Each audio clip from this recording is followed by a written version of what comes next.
thème qui a été choisi avec l'équipe organisatrice de l'école, c'est le thème de la révolution numérique, de la transition numérique, etc. Tous les mots qu'on veut mettre devant numérique, le changement numérique.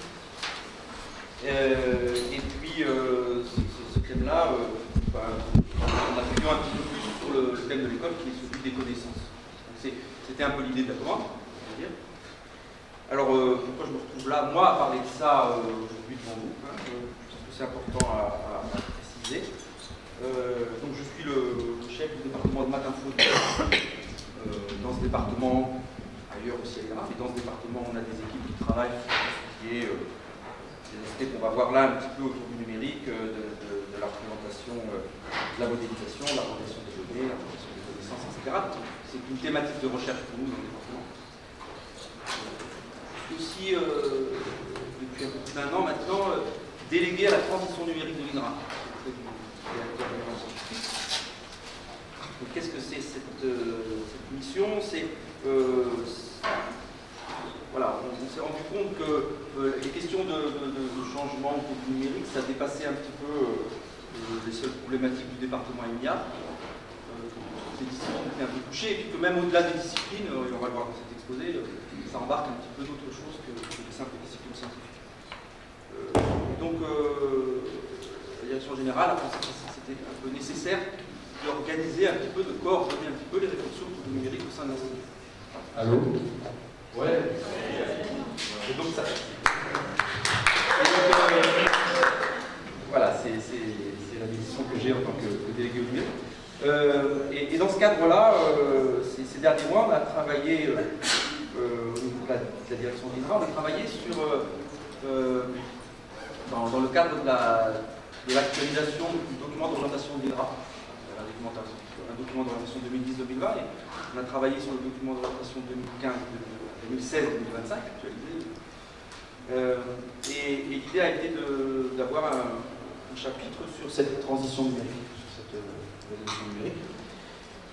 Donc voilà, j'ai porté cette réflexion pour la rédaction du document d'orientation. Et c'est un peu les éléments, voilà, qui ont émergé un peu de cette réflexion, de ce groupe de travail que je présente ici. On appuiera un petit peu plus, j'espère, sur les connaissances. Donc ça parle de numérique, ça parle un peu de connaissances, ça parle de science, de la façon de faire de la science. Le titre, c'est Transformation des pratiques scientifiques à l'ère du numérique. Donc je vais essayer d'appuyer ici en quoi le numérique transforme la façon de faire de la science. Et c'est pas mon point de vue, je ne défends pas ça, je ne suis pas porteur de ça plus qu'un autre. C'est plutôt, je parle de ça parce que j'ai travaillé avec un groupe là-dessus et que je travaille là-dessus en tant que délégué numérique, etc. C'est pas expressément mon domaine de recherche. Et puis ça termine par une science ouverte parce que je pense qu'au-delà de la question de la révolution numérique, et on va le voir dans la présentation, au-delà de la question de la révolution numérique, ce qui est vraiment peut-être de manière plus importante aujourd'hui en jeu, c'est l'open science et une certaine révolution qui touche plein de domaines dans la façon de faire de la science. C'est ça que je voudrais vous faire passer. Donc sur l'heure, j'ai prévu trois parties, quelques planches pour vous recadrer, sans rentrer dans les détails, mais quelques planches pour vous recadrer sur ce de quoi on parle quand on parle de révolution numérique, de transition numérique et tout ça, juste pour qu'on soit d'accord sur les termes et ce qu'il y a derrière. Ensuite, une deuxième partie sur l'open science, science 2.0, voilà, ce mouvement un peu de transformation. Allô? Ce mouvement de transformation de la démarche scientifique. Ça marche? Ouais. Micro?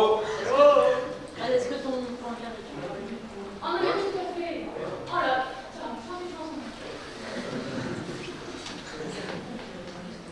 Allô? Et alors, en troisième partie, c'est le rebond. J'ai essayé de lancer quelques idées que j'ai captées pendant la semaine, juste pour lancer la discussion. Voilà. sera pas obligé de discuter sur les 3 qualités que je vais mettre dans les planches, intitulé rebond. J'en ferai ce que vous voulez. Si vous avez rattrapé, vous les rattrapez, les balles. Mais voilà, je renvoie quelques balles de sujets de discussion pour potentiellement. Mais évidemment, on pourra discuter de ce que j'ai raconté avant aussi. Donc, révolution numérique en cours. Quand on parle de révolution numérique, aujourd'hui, souvent, on parle de 3 choses un petit peu. Ça, il y a 3 grands piliers à tout ça, 3 grands axes. Premièrement, une révolution qui est éminemment technologique. Je vais développer ça, mais liée à l'informatique, au sein de la technologie de la communication, etc. Deuxièmement, une révolution qui est également scientifique. C'est le développement de l'intelligence artificielle, le développement de la science des données, des sciences de l'information. Et qui a ces deux grandes révolutions technologiques et scientifiques, elles se passent en ce moment en même temps, mais elles n'ont pas toujours été en phase. On a l'intelligence artificielle, c'est construit alors qu'il n'y avait pas encore véritablement d'ordinateur qui était capable de mettre en pratique les concepts qui étaient développés. Et puis il y a eu un moment où l'informatique s'est développée considérablement, et puis un moment où l'IA est un peu tombée en désuétude parce que quelque part il y avait un blocage. Il a fallu que ça redémarre d'un point de vue scientifique pour qu'on arrive à faire des choses. Donc c'est pas tout le temps en phase. Aujourd'hui, on a plutôt une certaine cohérence entre les deux dynamiques. Et puis la troisième révolution qu'on évoque souvent quand on parle de révolution numérique, c'est une révolution qui est plus sociétale, culturelle, qui touche un peu toute la société, et là qui, pour le coup, évidemment, qui repose sur les deux piliers techno et scientifiques, mais qui est plus une transformation de la société ou de nos sociétés occidentales. Du point de vue des... Je vais vite, voilà, c'est pas... C'est juste pour qu'on ait en tête un peu de quoi on parle. Au niveau des... Quand on dit révolution des technos, la première révolution, c'est l'explosion considérable des technologies de production de données.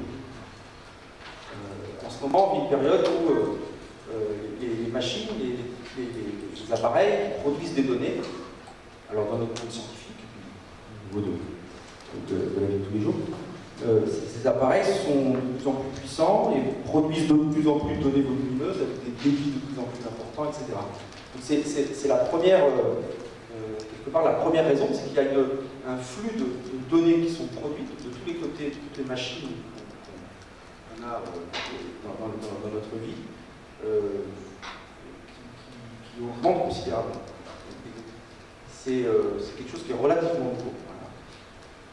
On s'amuse à faire des courbes en mesurant plein de choses variées, hein, mais des courbes en fonction des années, du volume de données produites, quelles que soient un peu les façons de mesurer, de compter, etc., c'est exponentiel, etc. Ça, c'est quelque chose à prendre en compte. Alors, je disais, c'est vrai, sur les données produites sur les facteurs de résultats, mais c'est vrai aussi dans notre monde, dans la recherche plus théorique en physique, et c'est vrai dans plein de domaines. Donc le big data, on va parler de ça aux autres mal, le big data, la première chose, c'est la production de données. Et ensuite, on a des aspects plus informatiques, qui sont les très forts progrès du techno de stockage de ces données, donc ça c'est l'informatique des mémoires. Voilà. On continue à être sur des capacités et des coûts de stockage qui décroissent exponentiellement. Donc des volumes de stockage de plus en plus grands, accessibles à des prix de plus en plus faibles. Ça ne coûte plus rien de stocker de la donnée. Donc c'est bien, on en produit beaucoup et on peut en stocker beaucoup. Le troisième axe de révolution technologique, c'est évidemment Internet, le réseau. Voilà. C'est la communication avec des vitesses qui sont, elles encore, en croissance exponentielle, des vitesses de connexion de plus en plus faciles de passer des données. Et puis, quand on mesure un peu le volume de ce qui circule sur le réseau Internet, pareil, une croissance exponentielle. Ça va de plus en plus vite et de fait, c'est de plus en plus pratique, il y a de plus en plus de données produites. Et donc, ce qui passe sur l'autoroute des données est en croissance exponentielle. Quatrième révolution numérique, d'un point de vue techno, c'est le calcul. On a encore des ordinateurs qui sont de plus en plus puissants. Même si les raisons pour lesquelles ils sont de plus en plus puissants évoluent, c'est pas nécessairement tout sur une seule puce, c'est plus nécessairement la densité des transistors qui explique, mais de fait, potentiellement pour un coup donné, comment dire, à la fois pour un volume d'argent donné, ce qu'on peut obtenir comme calcul, ou le top de ce qu'on sait faire aujourd'hui en termes de calcul, tout ça, ça augmente, ça continue à augmenter considérablement. Donc ça, la puissance des calculs, là, c'est vraiment qu'est-ce qu'on va pouvoir faire comme traitement sur les données. Donc ça, c'est les progrès technologiques. Je disais, l'autre pilier de la révolution numérique, c'est les progrès scientifiques, progrès au niveau du qu'est-ce qu'on fait de toutes ces données produites, de tous ces trucs qui circulent sur les réseaux, qu'on stocke, qu'on regarde et tout ça. Donc on va mettre un gros paquet autour de Big Data, évidemment. Voilà, cette science des data, cette science des données, elle est en pleine explosion. Maintenant, dans toutes les écoles, vous commencez à avoir des cursus autour de la science des données, etc. Ça transforme quand même scientifiquement nos disciplines. Voilà, c'est presque paradoxal, un petit peu aussi. Hein, si je prends le département de maths info générale, au départ, c'était un département de statisticiens, très donné, biométrie, analyse statistique des données expérimentales, etc. Après, ce département, il s'est un peu éloigné de cette statistique des données pour monter en modélisation. On a intégré l'intelligence artificielle, c'est devenu un département de statistique, de biométrie et intelligence artificielle, de mathématiques et intelligence artificielle, qui est devenu vers des choses plus, soi-disant, presque à une époque plus noble de traiter les données. Et puis maintenant, peut-être qu'on va changer de nom, on va s'appeler le département des données, je sais pas, et ça revient. Donc c'est un balancement entre traitement des données, modélisation. Alors sur cette science des données, si on précise un tout petit peu, voilà, on retombe un petit peu sur la présentation en 10 minutes que j'ai faite dans une semaine, mais on retrouve deux choses. On retrouve des algorithmes de plus en plus efficaces, le développement de l'intelligence artificielle, de l'apprentissage automatique, le machine learning, des statistiques computationnelles, statistiques, etc. Donc ça, c'est des méthodes, des algorithmes qui sont de plus en plus futés. Et ça, c'est du jus de cerveau qui tombe, ces algorithmes, c'est la nouvelle connaissance. Hein. Et ils ne reposent pas sur des ordinateurs plus puissants, hein. Ils sont plus fins, ils sont plus futés parce qu'il y a eu des années que plus de gens se mettent à chercher des algorithmes efficaces. Donc c'est vraiment de la nouvelle connaissance produite sur ces algorithmes. Et puis de l'autre côté,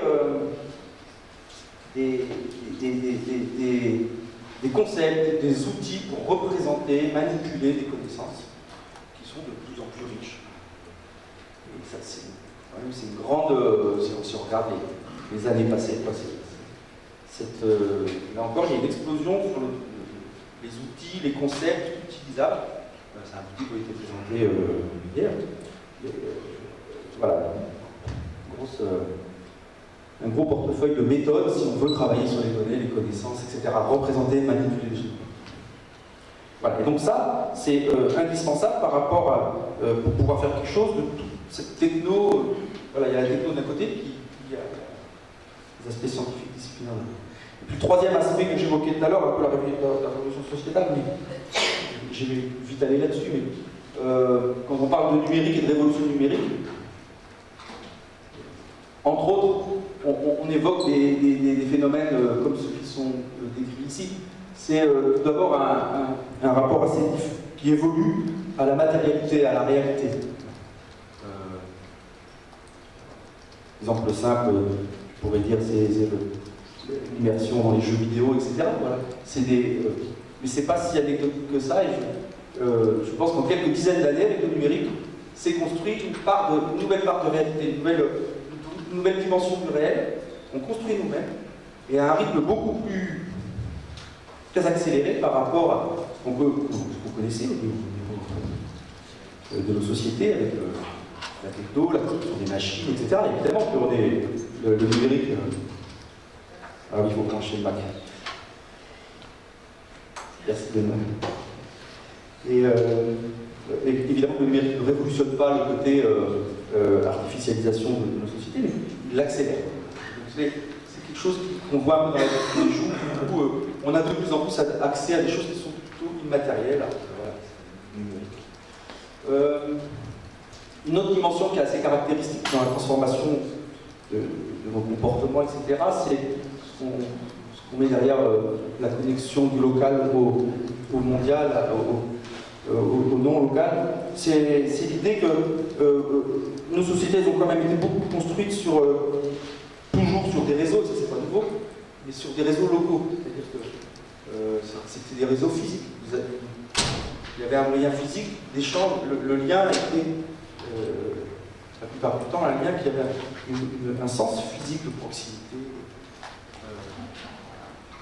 Aujourd'hui, avec Internet, vous pouvez avoir des réseaux d'amis, des réseaux de connexion professionnelle, des réseaux de n'importe quoi, complètement indépendamment de la distance physique. Et donc physique et temporelle dans le terme de transfert instantané avec des gens de bout de la planète, etc. Et ça change des choses dans le comportement. La distance, le concept de distance, près, éloigné, etc., il nous a construit. Et là, on vit dans une société où, quelque part, on pourrait imaginer des adultes qui se créent, qui ont de moins en moins ce concept-là. Ça ira. Un troisième axe, c'est l'accès à l'information. Un troisième point, c'est l'accès à l'information qui semble, et donc à l'information, j'aurais pu mettre à la connaissance, qui semble un peu, qui est très différent, qui semble un peu illimité quelque part. Alors, évidemment que c'est une image qui n'est pas illimitée, mais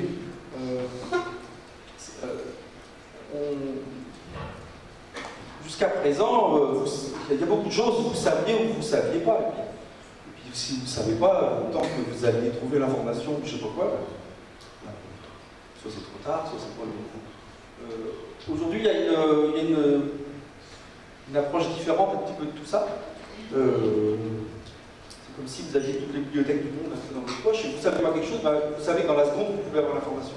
Il y a tout un paquet de trucs qu'on peut connaître, qu'on peut savoir. Alors, on va dire c'est la différence entre information, savoir, connaissance. Ok, soit.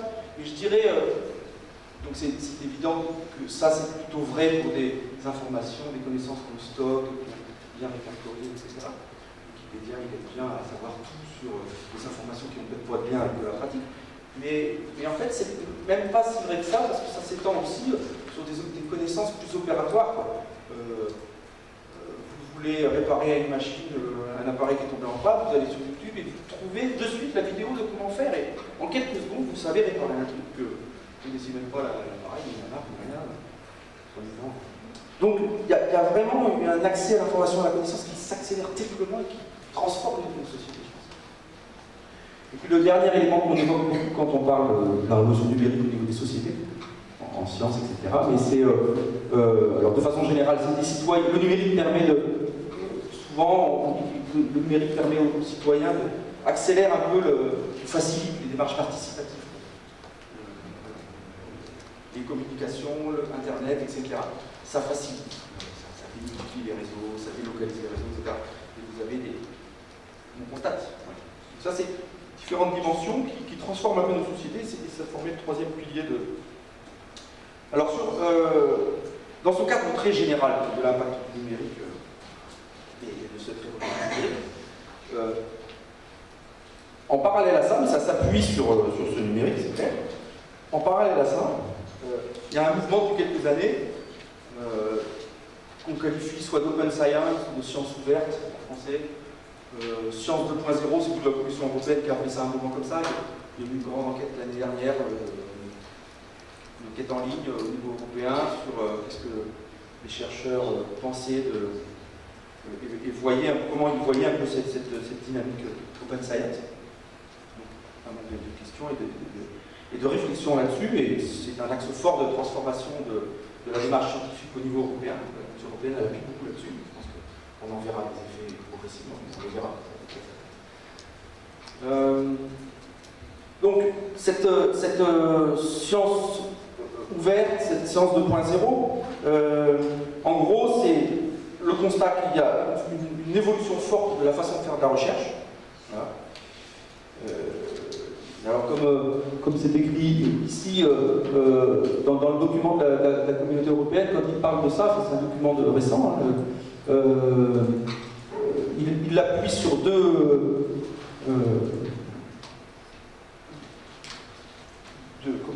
facteurs qui poussent un peu à ça. C'est l'explosion du nombre de scientifiques sur la planète. On ne fait plus la science comme avant parce qu'il y a de plus en plus de scientifiques qui travaillent à ces questions-là. Et ça devient une population qui augmente et qui doit de fait transformer sa façon de travailler. Et puis l'autre élément, c'est ce qu'on a un peu évoqué avec Fred depuis une semaine sur les nouvelles façons de faire de la recherche, avec, vous vous rappelez, les trucs qui pouvaient être contestés entre mode 1 et mode 2. Et ça, on le retrouve au niveau Commission européenne, ils appuient sur le côté, eux, ils se veulent résolument pas le jeu, en disant c'est les enjeux qui doivent arriver à la science, etc. Et pour eux, c'est vraiment une façon forte, et on le voit de plus en plus, au moins au niveau d'énoncer des appels européens, des appels à l'air, etc. On voit bien que c'est très inversé et c'est très piloté par les enjeux sociétaux. Et il faut s'y retrouver là-dedans. Et ça ne va pas changer. Donc ça, c'est un peu le paysage expliquant cette science 2.0. Mais à la base, un élément, quand on regarde un peu ce mouvement de l'open science aux États-Unis, etc., à la base, le numérique, il est très fort.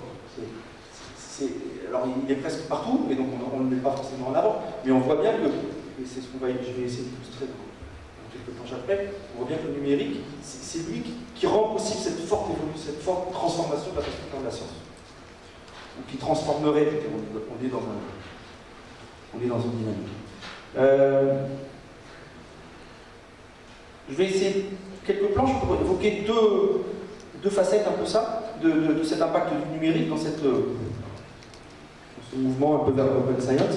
L'impact du numérique sur les façons de faire de la recherche, nos pratiques de chercheurs, de scientifiques.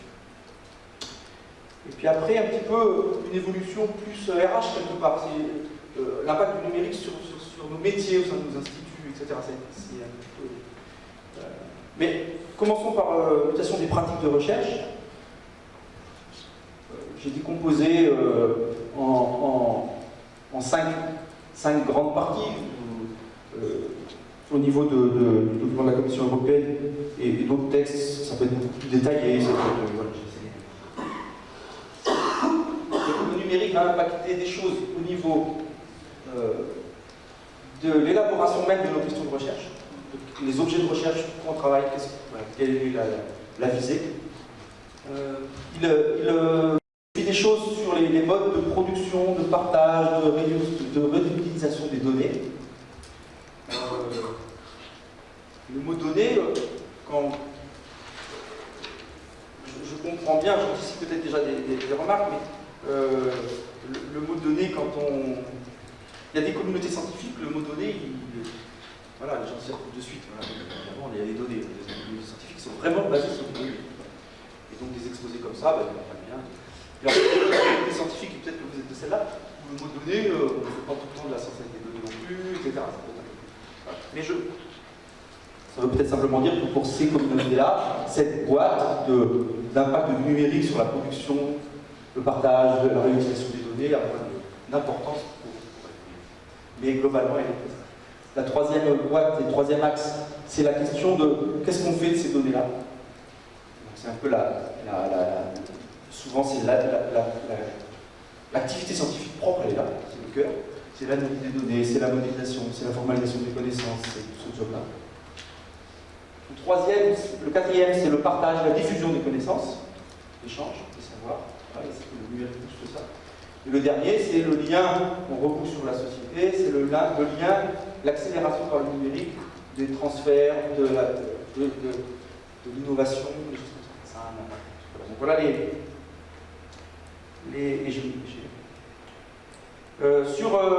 sur le premier, question de recherche, mode de questionnement, etc.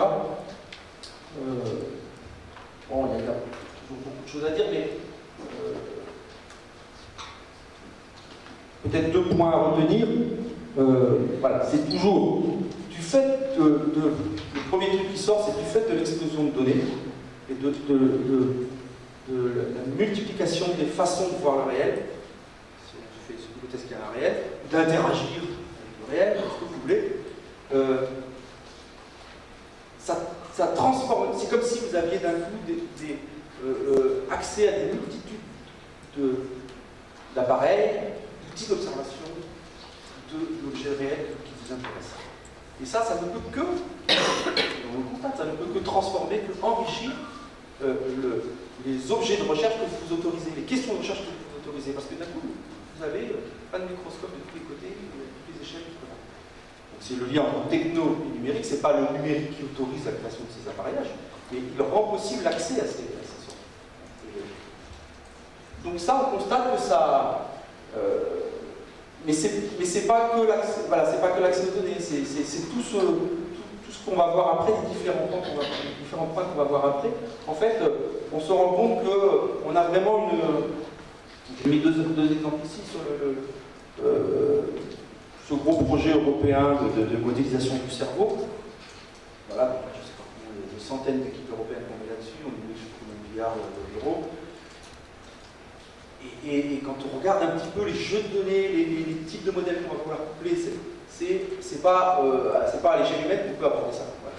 On rentre vraiment dans ce que ça fait faire les physiciens. C'était une petite partie de nos communautés qui savaient faire ça.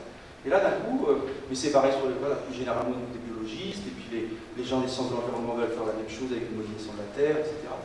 On s'autorise, les équipes, de manière collective, s'autorisent à attaquer des objets, des questionnements, des modélisations qui n'étaient pas... Bon, enfin, les gens ne s'autorisaient pas à faire, parce que c'était pas humain. Quoi. Voilà. Ça modifie également, je l'ai mis en gras là, ça modifie aussi les façons de faire de la recherche au sens quel mode de raisonnement, quel type de raisonnement. On en parle souvent, c'est pas encore complètement avéré, on n'a pas 50 000 exemples non plus qui le prouvent, mais tout le monde évoque le fait qu'avec ce phénomène des big data, etc., il y aurait une évolution d'aborder les questions scientifiques vers des modes plus inductifs, où on pose peut-être moins les questions au départ, on regarde toutes ces données dont on dispose, et on va aller quelque part construire les questions de recherche à la vue des données. Alors peut-être que pour vous, au niveau sciences sociales, ça ne vous perturbe pas du tout, parce que c'est peut-être comme ça que vous faites souvent. Cette approche plus inductive, et puis ce que j'ai entendu sur l'approche par enquête, etc., où en fait on n'a pas forcément une question au départ, c'est plutôt il y a quelque chose qui m'interroge, on va voir, et puis ça va sortir. Ça c'est complètement bizarre pour des biologistes, de dire qu'on fait ça. Et donc ce type de présentation il peut potentiellement passer en disant oui, c'est pas nouveau. Sincèrement, pour des gens qui sont plus dans une démarche hypothético-déductive classique, etc., ça les perturbe de dire qu'il n'y a pas forcément une question au départ, on va regarder dans les données. Voilà. Bon, donc, et ça pourtant c'est annoncé comme quelque chose qui va vraiment, quand on lit des textes au niveau politique scientifique, que ce soit la communauté européenne, que ce soit aux États-Unis, quand on lit l'évolution de la science, le côté science plus inductive, ça sent beaucoup. Être en capacité d'explorer des données qui seront là, qui n'auront pas été nous posées. Et enfin, sur la question de recherche, mais il va falloir que j'accélère, sinon ça ne va pas finir. Sur la question de recherche, le mode de questionnement, c'est clair que le numérique, il permet d'accélérer un peu l'interaction avec la société pour que ça soit elle qui définisse un peu les questions de recherche sur lesquelles elle voudrait qu'on travaille. Soit par c'est eux qui financent, c'est la société qui finance, c'est les individus qui financent, ou c'est les individus qui participent aux questions de recherche et qui par le coup peuvent faire un peu au processus de recherche, ils peuvent faire un peu évoluer, etc. Donc il y a, je reviens sur le mode 2 de lundi, le numérique favorise ça, il l'encourage, il le rend plus possible. Je vais aller plus vite sur production, partage, réutilisation des données. Voilà, c'est évident que les technologies numériques, eh ben, ça, à la fois il y a plus de données produites et puis il y a plus d'outillage pour que les équipes s'échangent les données, partagent les données. Et il y a un grand mouvement qui n'est pas exactement open science, qu'on qualifie de open data. C'est un peu différent. Voilà, c'est un peu de open science, c'est open data. C'est un peu autre chose, mais ça rentre dans la même dynamique. Il y a un grand mouvement au niveau européen, au niveau international, d'encourager tous les instituts à ouvrir leurs données. Voilà. Vous êtes scientifique, vous filez vos données. Et c'est vraiment... alors on peut le voir comme une certaine libéralisation de la recherche, et avec les mêmes arguments qu'au niveau libéral quand on dit libre concurrence, il faut tout, voilà, en favorisant le marché, l'innovation va sortir, etc. Là, c'est un peu la même chose au niveau dans le monde de la recherche. On dit, en ouvrant les données, même si vous avez du mal à les produire, vous les filez, et ça fera, d'autres auront des idées sur vos données, et ça va. Donc il y a de la résistance, il ne faut pas le nier, il y a de la résistance au sein des équipes de recherche, au sein des labos, mais les directions d'instituts, les échelles nationales, l'Europe, etc., tout le monde pousse à ça. C'est quelque chose de fort, et les récents lois sur le numérique qui sont sortis poussent à ça, obligent nos instituts à, dès que vous l'ouvrez, maintenant le défaut c'est que vous ouvrez vos données, vous filez vos données. Et pour ne pas les filer, il faudra trouver des bonnes raisons pour ne pas les filer. C'est une certaine libéralisation de ce monde. À l'INRA, ça va se concrétiser par la mise en place d'un portail des données de l'INRA. En gros, on va vous inciter à dès que vous produisez des données, dès que vous travaillez sur des données, vous les mettez sur le portail. Et si vous ne voulez pas le faire, il faudra trouver une raison pour le faire. L'autre axe que j'évoquais tout à l'heure, c'est tout ce qui est analyse de données, modélisation, formalisation des connaissances. Voilà, c'est ce que j'ai évoqué tout à l'heure rapidement avec le machine learning, avec les stats en grande dimension. Il y a vraiment une explosion des méthodes pour faire ça.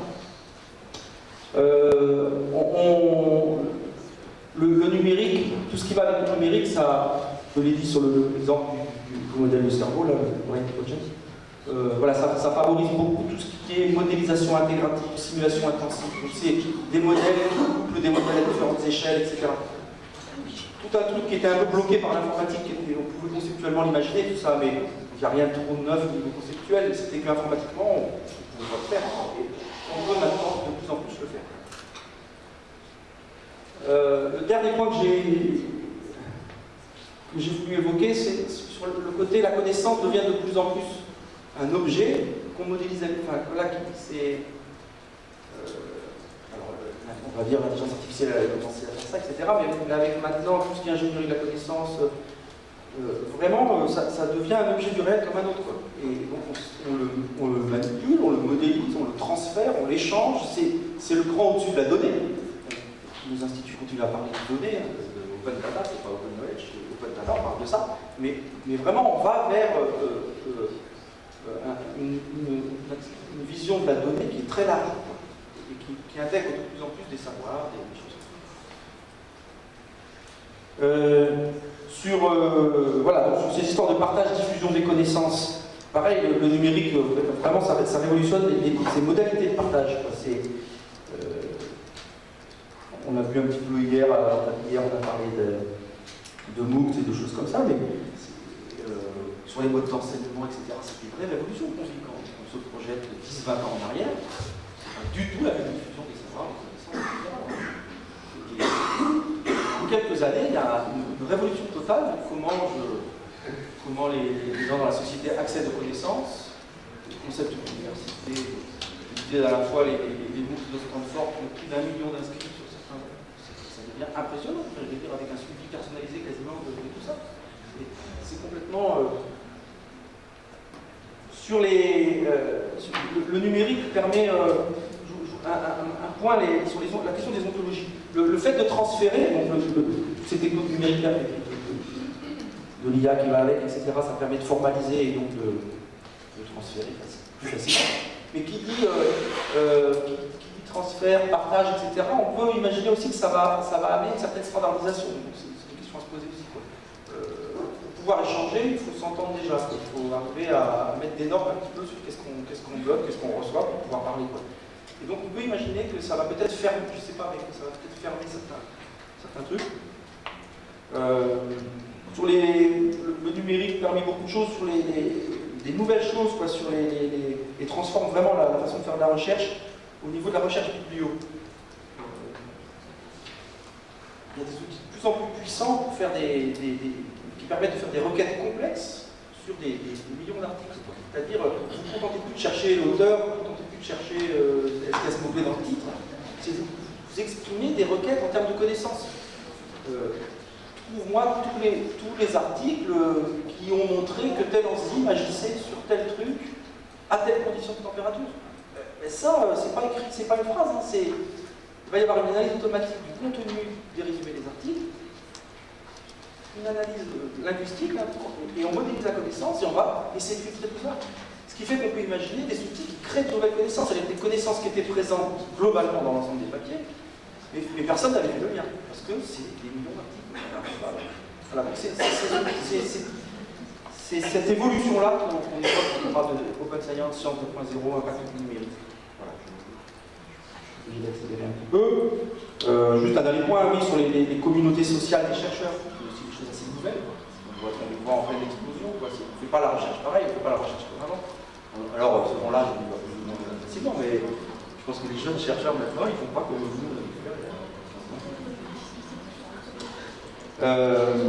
Et puis le dernier point, voilà, classique, c'est aussi le numérique et ces questions de sciences ouvertes, comme voilà, ça amplifie les potentialités d'innovation, de mode de transfert, etc. Je vous donnerai un exemple tout à l'heure sur le portail des données agricoles.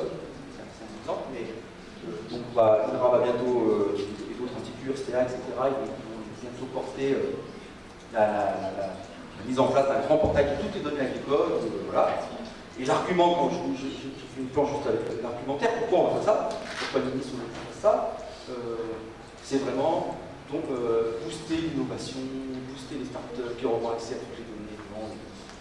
Là, c'est je ne sais plus c'était quoi, en début de semaine, il y avait une planche qui avait marqué pourquoi tant de promesses, je ne sais pas quoi, enfin, voilà, on est vraiment là-dedans, enfin, c'est quand même un mythe.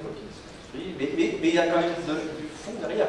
Voilà, il ne faut pas se contenter de dire oui, ok, bon, je pense qu'il y a vraiment une transformation forte.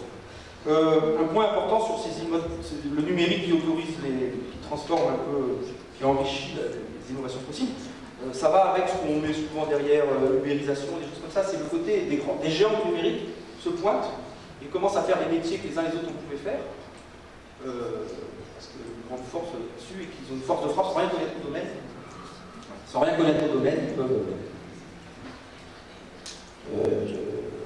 avec leur puissance de feu sur le numérique, ils peuvent très rapidement remplacer les anciens experts de ce domaine-là. Et la question qu'on se pose des fois, voilà, vous la posez sur le conseil agricole et des choses comme ça, non. Il y a des pans entiers de nos métiers dans le monde de la recherche qui peuvent aussi se poser des questions là-dessus. Ok, très rapidement, là on vient de voir les mutations au niveau des pratiques de recherche. Il y a aussi des mutations au sein de nos instituts, au sein de nos mondes professionnels. Donc je ne vais pas trop développer, mais des mutations sur voilà, les compétences nécessaires et donc des grosses questions sur la formation, sur l'emploi, quel type d'emploi on a besoin dans le monde de la recherche aujourd'hui, etc. Et on le voit à l'INRA, je pense qu'on le voit un peu partout. Ça va chambouler les choses sur les compétences qui sont nécessaires aujourd'hui. Si ce monde évolue à ce rythme-là, continue d'évoluer à ce rythme-là, on peut s'inquiéter sur des défenses d'utilisation qui pourraient être un peu larguées comment on va gérer ça. Des modifications sur la façon de faire le travail, parce qu'on va continuer à aller tous les matins au labo faire ce travail. Vous imaginez le nomadisme complètement amplifié, où les chercheurs se baladent au Google et puis il y a le concept de labo, de centre, ça peut un peu.